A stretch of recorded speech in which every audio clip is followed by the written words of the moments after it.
ഇതൊരു നൈറ്റ് ടൈമാണ്. നമ്മൾ കൽക്കി മൂവി കാണാൻ പോകാൻ കേട്ടോ. അപ്പോൾ ഓൾമോസ്റ്റ് നമ്മളിവിടെ തീരാനായിട്ടുണ്ടായിരുന്നു. പിറ്റേ ദിവസം ഇന്ത്യൻ 2 റിലീസ് ആവേണ്ട ഡേ ഒക്കെ ആയിരുന്നു കേട്ടോ. അപ്പോൾ അതിൻ്റെ തലേ ദിവസമാണ് നമ്മൾ കൽക്കി കാണാൻ പോണത്. രാഗത്തിലാണ് പോയത്. 3D ഫിലിം ആയതുകൊണ്ട് ഭയങ്കര എക്സൈറ്റഡ് ആയിട്ടായിരുന്നു. ബബ്ലൂസിനും പിന്നെ അവന് മൂവി കാണാനൊക്കെ ഭയങ്കര ഇഷ്ടമാണ് കേട്ടോ. അപ്പോൾ അതിൻ്റെ ഉള്ളിൽ പോയി നമുക്ക് കണ്ണാടിയും കാര്യങ്ങളൊക്കെ തന്നു. ബബ്ലൂസിന് സെപ്പറേറ്റ് ആയിട്ട് നമ്മൾ വാങ്ങിയിട്ടാണ്. പിന്നെ അവിടെ നിന്ന് നമ്മൾ മെയിനായിട്ട് പോകുന്നത് പോപ്കോൺ, ഐസ്ക്രീം അങ്ങനത്തെ ഐറ്റംസൊക്കെ കഴിക്കാനാണ്. പോപ്കോണും ജ്യൂസും പിന്നെ അവിടുത്തെ ഒരു കേക്കും ഒക്കെ വാങ്ങിയിട്ട് നമ്മൾ നേരെ തിയേറ്ററിനകത്ത് കയറി.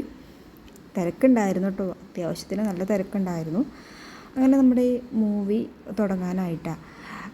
കുഴപ്പമില്ല, ഫസ്റ്റ് ഹാഫൊക്കെ ഭയങ്കര ലാഗിങ് ആയിരുന്നു. സെക്കൻഡ് ഹാഫ് അടിപൊളിയായിരുന്നു. അപ്പോൾ അത്രയ്ക്കുള്ള ടാറ്റാ.